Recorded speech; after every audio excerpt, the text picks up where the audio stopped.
यसरी तपाईलाई S56 request माग्यो जसमा चाहिँ तपाईको फाइनान्शियल डकुमेन्ट्स पनि एडिशनल मागेको छ जसमा फन्ड्स पुगेन भनेर भनेको छ र तपाईको प्री वेडिङ र पोस्ट वेडिङ कम्युनिकेसन हिस्ट्री पनि मागेको छ र जसले तपाईलाई फाइनान्शियली सपोर्ट गर्दै हुनुहुन्छ उहाँसँगको रिलेसनशिप पनि मागेको छ। यस्तो केसमा तपाईले के गर्नुहुन्छ, तपाईलाई त 7 दिन मात्र टाइम दिएको हुन्छ। अब यसको सल्युसन भनेको तपाईसँग जुन अलरेडी सेभिङ भएर बसेको फन्डिङहरु हुन्छ त्यसको ब्यालेन्स सर्टिफिकेट र स्टेटमेन्ट निकालेर प्रोवाइड गर्नुपर्ने हुन्छ।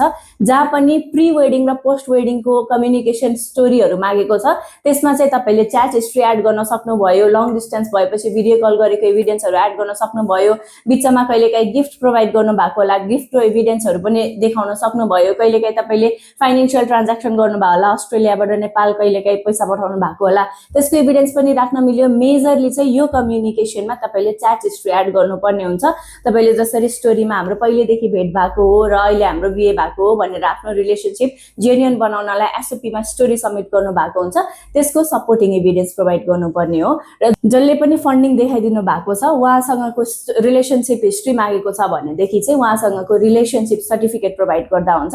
यति डकुमेन्ट सबमिट गर्नुभयो भनेदेखि चाहिँ अलमोस्ट तपाईले हाई कमिसनले मागेको डकुमेन्ट्सहरु प्रोवाइड गर्नुहुन्छ।